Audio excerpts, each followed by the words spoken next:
Bonjour, je m'appelle Marlène, je suis une professionnelle en relations d'aide. J'ai une formation universitaire en sexologie et en intervention en toxicomanie ou en dépendance. Alors, je suis aussi très intéressée parce que j'ai été membre des fraternités anonymes durant longtemps, même encore aujourd'hui, j'utilise les outils que nous offrent les fraternités anonymes.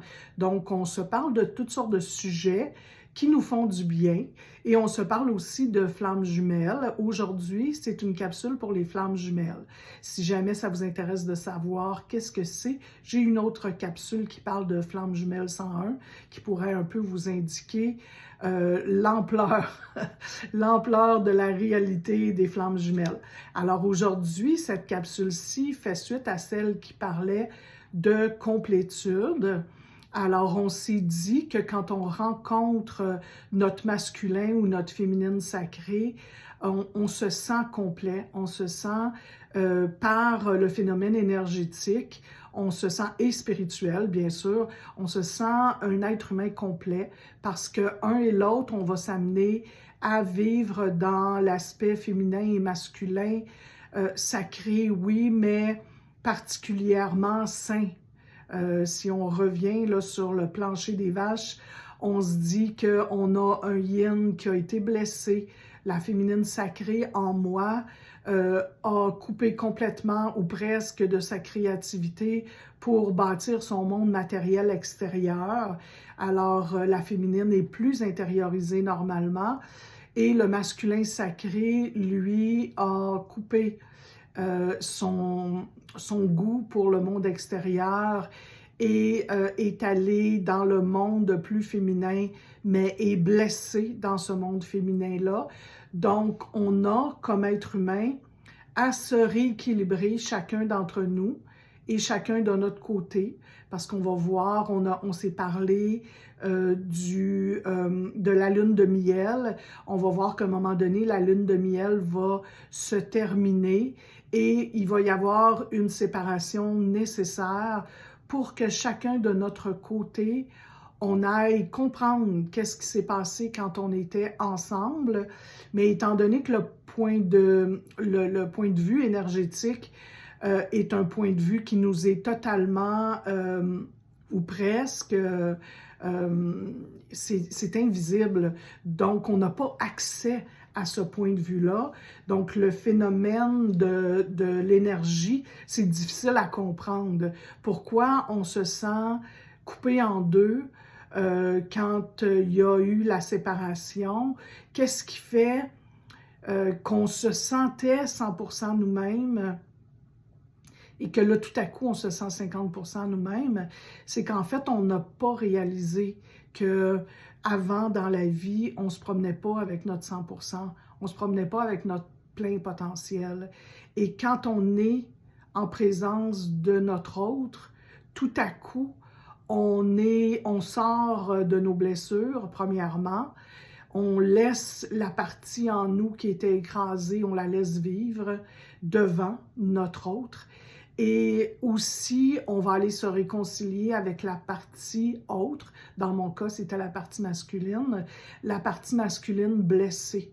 Alors, on va aller vers le monde extérieur en étant affranchi, en étant assumé, et c'est ce qui va nous faire sentir qu'on est 100% nous-mêmes. Donc, quand il va partir, on va avoir l'impression qu'on n'est plus 100% nous-mêmes, puis on ne l'est plus non plus. Dans la réalité, on ne l'est plus. On va avoir tout le potentiel, on va sentir tout le potentiel qui est là, parce que dans l'énergie, notre hôte ne partira plus jamais. Ça, c'est le côté, moi j'en ris parce que je suis rendue là à en rire. J'en rirai peut-être plus la semaine prochaine, là, consolez-vous si jamais vous êtes dans une journée difficile. Moi aussi, je pourrais revivre des journées difficiles, mais je peux vous dire qu'en ce moment, je peux en rire, puis c'est tant mieux, parce que on veut pas, ça c'est une des choses qui nous rend, après la séparation, le plus triste, le plus découragé, le plus fâché des fois, c'est cette partie où on n'est plus capable de se débarrasser de l'autre.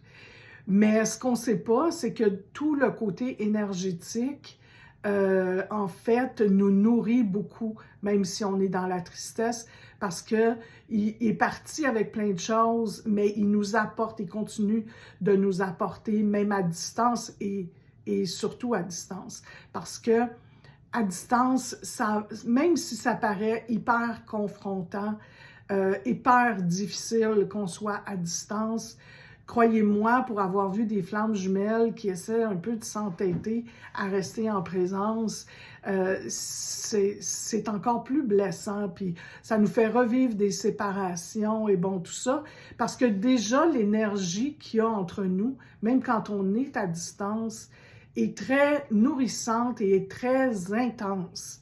Alors, c'est cette énergie-là qui va nous amener à se propulser, à retrouver notre 100%. Mais bon, aujourd'hui, je voulais vous aborder avec la question de « j'ai appelé mon psy ». Parce que même si on nous dit de ne pas essayer de comprendre avec un psychologue ou avec un sexologue ou avec un professionnel en relation d'aide qui n'est pas lui-même ou elle-même une flamme jumelle, ça ne sert à rien parce qu'ils ne vont pas nous comprendre. Bien, c'est vrai, puis ça ne l'est pas à la fois. En ce sens que moi, j'ai décidé un jour, parce que j'avais déjà fait une thérapie sans le mentionner, parce que j'avais trop peur qu'on pense que je suis complètement devenue folle et puis que c'était plus de pilules que j'avais besoin que de relations d'aide. Mais j'ai décidé un jour de me réinscrire sur une liste d'attente pour rencontrer un psychologue bien et dûment formé pour m'aider, même si je considérais que ça se pouvait quasiment pas, puis c'est ce qu'on disait, que ça se pouvait quasiment pas. J'ai décidé, pareil, de lui exprimer, de lui dire. Et bon, souvent, il me disait, c'est quoi ça, une fleur jumelle? Puis, à chaque fois qu'il venait pour parler des flammes jumelles, il appelait ça des fleurs jumelles. Et je trouve ça bien romantique aujourd'hui. Il ne connaissait rien là-dedans. Mais ce qu'il m'a dit, c'est, en fait, je pense que tu veux t'affranchir d'une relation qui est malsaine pour toi. Et oui, ça, je peux t'aider là-dedans. Si toi, tu veux bien faire abstraction du fait que tu es une fleur jumelle, ben, moi, je peux travailler avec toi pour t'aider à t'affranchir. Et puis, au jour où on arrivera à la fin de la thérapie, ben, tu décideras de ce que tu veux faire en fonction de ce qui se sera passé.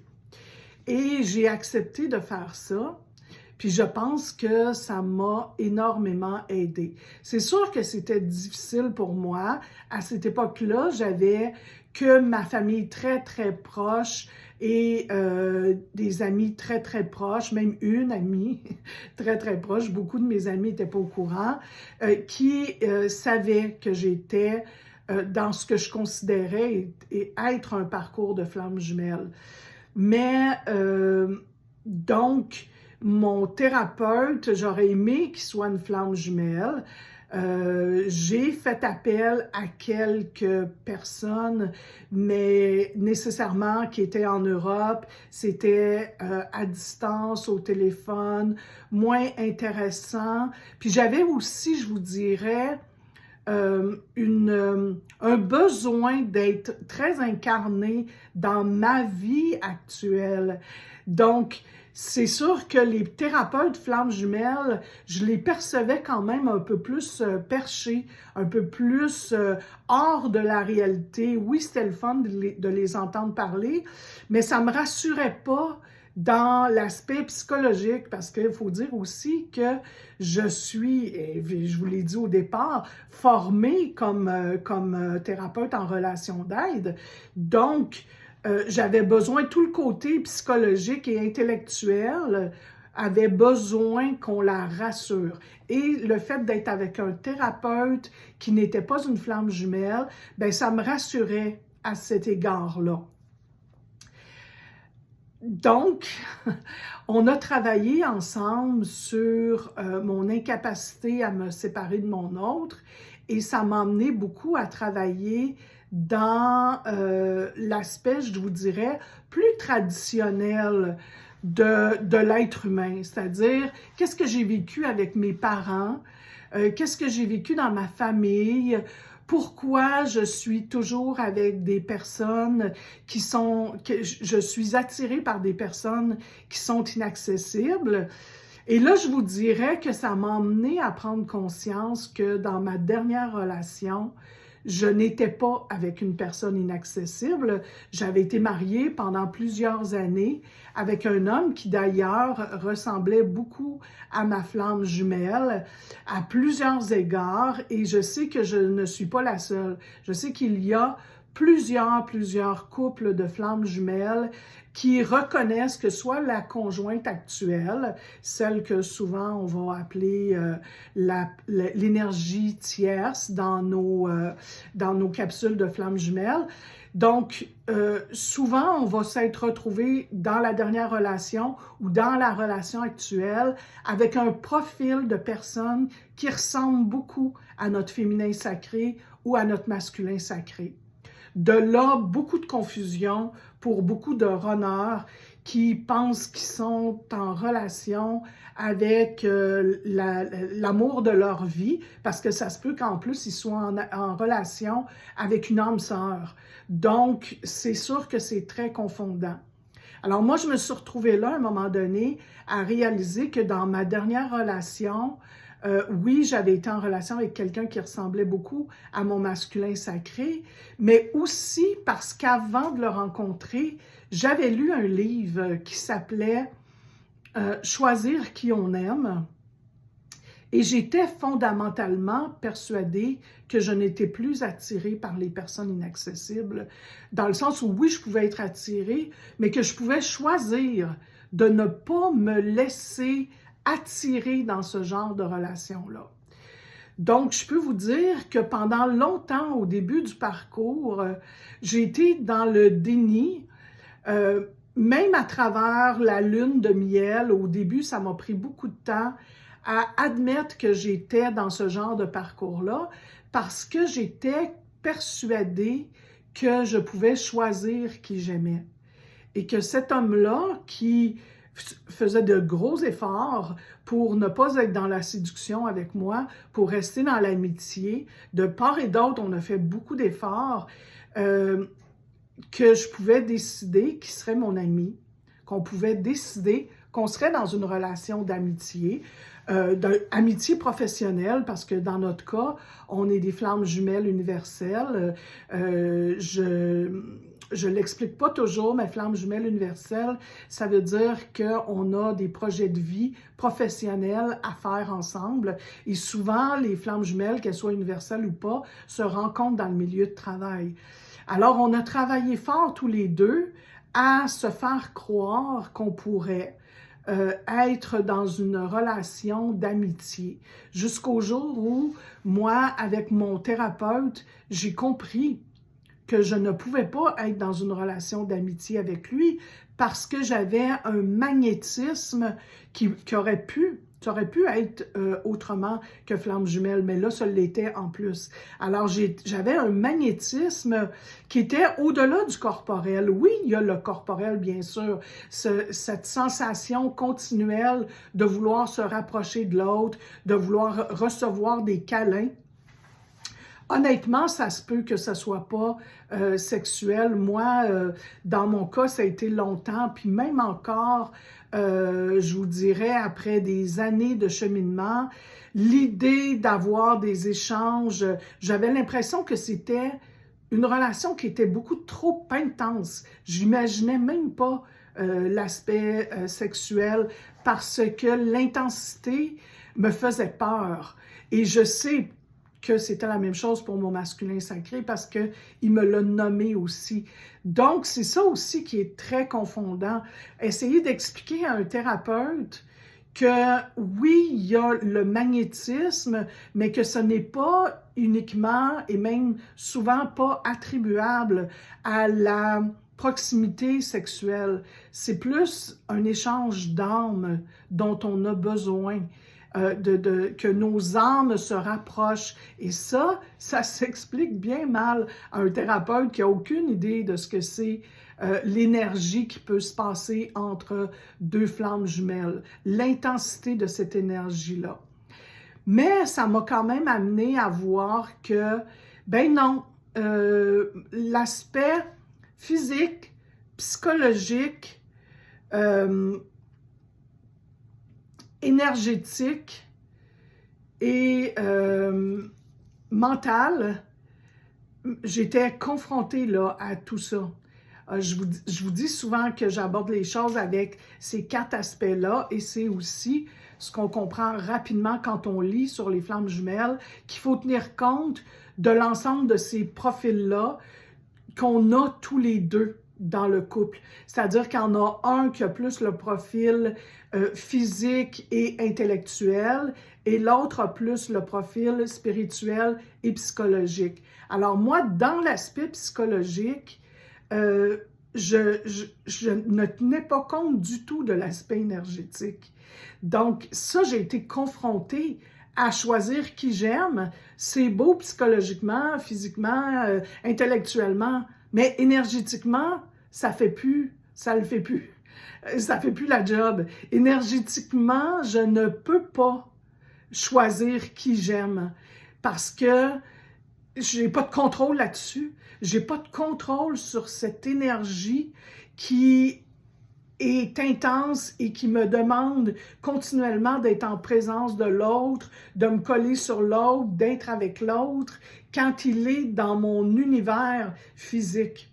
Alors, quand il se retire, je suis désemparée parce que je ne me sens plus complète. Et quand il est là et qu'on n'est pas dans un cheminement de flammes jumelles assumé parce qu'un de nous ou les deux ne sont pas en complétude et que ça nous est interdit par l'énergie, par la source, d'être ensemble quand on n'est pas complet. Donc, on a un travail chacun de notre côté à faire. Donc, ça m'a amené à un moment donné à réaliser avec mon thérapeute que j'avais complété cette thérapie-là, qui n'était pas à vocation énergétique. Moi-même étant thérapeute Reiki, je pouvais comprendre que j'avais un travail dans l'énergie à faire, que j'arrivais à faire, je vous dirais, moi-même, mais avec certaines limites. J'aurais pu consulter en énergétique à ce moment-là. J'ai vu qu'il me restait des choses à regarder, que je pouvais regarder par moi-même au niveau de la complétude. Je vous dirais qu'à ce moment-là, déjà, mon rapport, je voyais là, la grosse différence de mon cheminement par rapport à ma sexualité. Parce que oui, au niveau énergétique, j'ai essayé d'aller chercher de l'amour autrement, dans d'autres relations, et j'avais à confronter ça énergétiquement parlant et spirituellement parlant, de me rendre compte que j'avais des limites. Peut-être que si j'avais rencontré une âme sœur, ça aurait été différent pour moi. Ce ne fut pas le cas. Mais j'ai été capable de voir que spirituellement, émotivement parlant et énergétiquement parlant, même si j'essayais de rentrer dans d'autres relations, ça me ramenait à des blessures de rejet, d'abandon, et aussi, je dirais, le sentiment de vide était encore là. Même si l'autre était très accueillant, très gentil, très amoureux, j'étais confrontée au vide que je ne ressentais pas quand j'étais avec mon masculin sacré. Donc, j'ai pu voir par moi-même qu'est-ce qui me restait à compléter. Ça m'a amené à ce que je fais, entre autres. Ça m'a amené à plusieurs projets. Et ça m'a aussi amené dans la maladie physique. J'ai eu des périodes où j'ai été très malade, j'ai eu des pneumonies, même encore aujourd'hui, là, il y a un nettoyage dans la transmutation qui se fait encore. Alors, j'ai pas cherché à savoir d'un point de vue énergétique qu'est-ce que j'étais en train de nettoyer, parce qu'on nettoie beaucoup de karmiques, on nettoie beaucoup de relations transgénérationnelles. D'ailleurs, j'ai pu voir que dans mes proches, on nettoyait beaucoup chacune de notre côté dans nos générations. Alors, je peux présumer que mon masculin sacré a vécu beaucoup de choses similaires. J'ai pas cherché plus qu'il faut, j'ai juste regardé l'aspect psychologique, l'aspect énergétique, l'aspect spirituel qui me sautait aux yeux et je me suis abandonnée dans ça. Je me suis abandonnée en disant, ben, je saurai peut-être jamais qu'est-ce qui m'arrive, c'est pas grave, je vais voir une journée à la fois ce que j'ai à regarder. Et ça m'a emmené, entre autres, comme je vous disais, dans ce projet, à force d'écrire, de regarder des messages,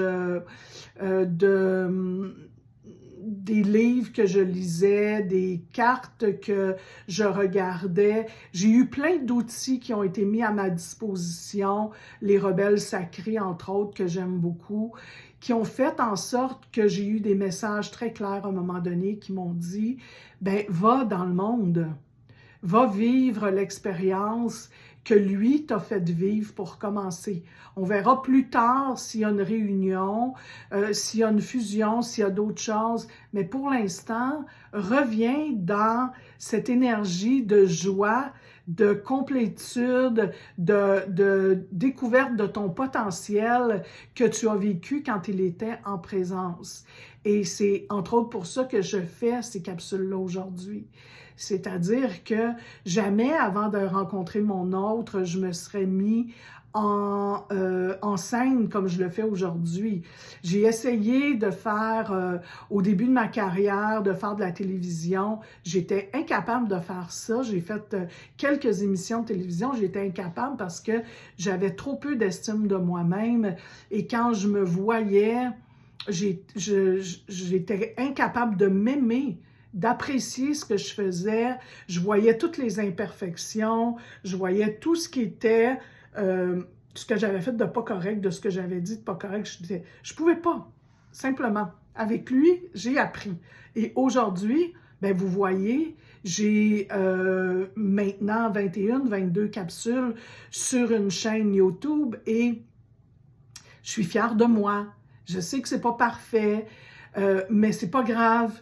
Je suis fière de ce que je fais, je suis fière d'aider les autres. Aider les autres, ça passe avant, j'ai-tu une petite couette, j'ai-tu un petit quelque chose de pas correct à l'écran.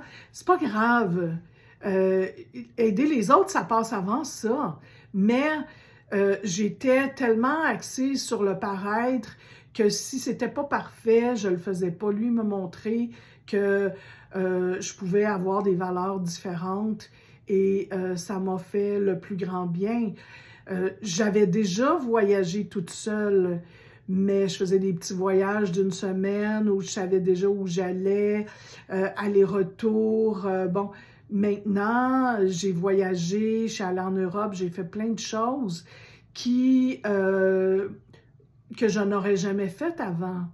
Donc, certainement que ça non plus, c'est pas parfait. Certainement que je ne suis pas rendue à 100% de ma complétude. Mais je peux vous dire qu'aujourd'hui, je suis bien, je suis heureuse dans mon 24 heures. Pas parce que ma vie est parfaite, comme je vous dis, même j'ai des problèmes de santé. Puis je passe au travers en essayant d'accepter, puis en comprenant aussi que j'ai besoin de commencer à prendre soin de moi d'abord et avant tout. Moi, je suis une personne qui, au niveau professionnel, puis au niveau personnel, était souvent toujours en train de penser aux autres, puis moi, je passais après. Mais c'est sûr aussi qu'aujourd'hui, je regarde ça, puis je me dis, mon Dieu, si je suis pas malade, puis que j'ai pas envie de faire quelque chose, ou j'ai pas envie d'une sortie, ou que j'ai pas envie d'aller faire une activité, ben comment je peux juste être capable de nommer ça? Puis de ne pas avoir peur que les autres m'aimeront plus, ou que les autres, qu'est-ce qu'ils vont penser, puis les autres, qu'est-ce qu'ils vont dire. Je travaille encore là-dessus. Nommer mes besoins, nommer mes frontières, nommer mes limites. Donc, c'est un travail, je suis persuadée que c'est le travail de toute une vie, mais la source me demande ça. La source me demande d'apprendre à prendre soin de moi. Donc, si j'étais si intéressée par ce que vivait mon autre, c'est parce que peut-être que je voulais encore le sauver, que je voulais encore me sentir entière en étant avec quelqu'un d'autre que je trouvais beau, que je trouvais intelligent, que je trouvais gentil. Ben, très humblement, là, je peux vous dire ça, là. Je peux vous le dire pour moi, puis je peux vous le dire pour vous aussi. Vous êtes beau, vous êtes belle, vous êtes gentil, vous êtes intelligent, vous êtes tout ce qu'il faut. Vous n'avez pas besoin d'un autre trophée extérieur là, pour venir dire « Ah mon Dieu, je mérite l'amour, je mérite d'être aimé parce que je peux me montrer en couple avec mon autre. » Vous êtes déjà dans ce que vous êtes, dans votre énergie, dans votre corps physique, dans votre corps spirituel, dans toute votre vie émotive. Vous êtes déjà à la hauteur. Vous êtes déjà un bel être humain. Alors, oui, si votre hôte arrive, puis que vous éclairez pour 3, à 2, bien, ça sera merveilleux. Mais si vous éclairez comme une bougie, allumez une bougie devant vous et regardez la beauté de cette lumière. Et vous allez comprendre la beauté de qui vous êtes vous. Plus tard, si vous avez une relation de couple, puis que vous vous sentez épanoui dans une relation de couple, ben ça sera la cerise sur le gâteau, mais le gâteau, vous l'avez déjà. Et moi, c'est ça que j'avais besoin de comprendre. C'est vers ça que j'avais besoin d'évoluer pour être équilibré dans mon yin, dans mon yang, dans mon chaser, dans mon runner, dans ma partie physique, psychologique et spirituelle et émotive et intellectuelle. Alors, se sentir un être complet, peut-être que ça va attirer un autre être complet. Et ensemble, on pourra faire un couple pas plus modèle que les autres, dans un sens traditionnel, mais peut-être plus modèle que les autres dans le sens énergétique, dans le sens où la lumière qu'on va dégager va être inspirante pour les autres. Mais c'est déjà, pour moi, extraordinaire d'être inspirante pour les autres, pour ma famille, pour les abonnés de ma chaîne. Si je peux être inspirante, ben c'est magnifique. Je n'ai pas besoin de rien d'autre ou de personne d'autre pour me réaliser. Donc, je pense que vous me comprenez bien. J'espère avoir mis un baume sur votre petit cœur de flamme jumelle qui peut se sentir abandonné, rejeté, humilié, parce qu'on passe par toutes les blessures quand on est dans la complétude. Alors, n'hésitez pas à vous faire aider par un thérapeute qui peut travailler tout l'aspect psychologique. Et puis, il y a plein de thérapeutes aussi sur le web qui s'affichent flammes jumelles et qui sont extraordinaires, qui peuvent nous donner une aide extraordinaire. Ce que je ferai peut-être à un moment donné, mais pour le moment, je suis encore occupée dans une vie professionnelle en tant que superviseur et contractuel pour des organismes communautaires, mais il est fort probable qu'un jour, je pourrai vous rendre ce service que de vous accompagner dans votre vie de flamme jumelle. Je vous embrasse, je vous aime fort, je vous remercie de m'avoir écouté. Mon cœur est rempli de gratitude de voir que mes vidéos sont de plus en plus écoutées. Ça veut dire que je fais œuvre utile et chacun on a besoin de se sentir utile. Merci beaucoup, au plaisir de se reparler. Bonne fin de journée.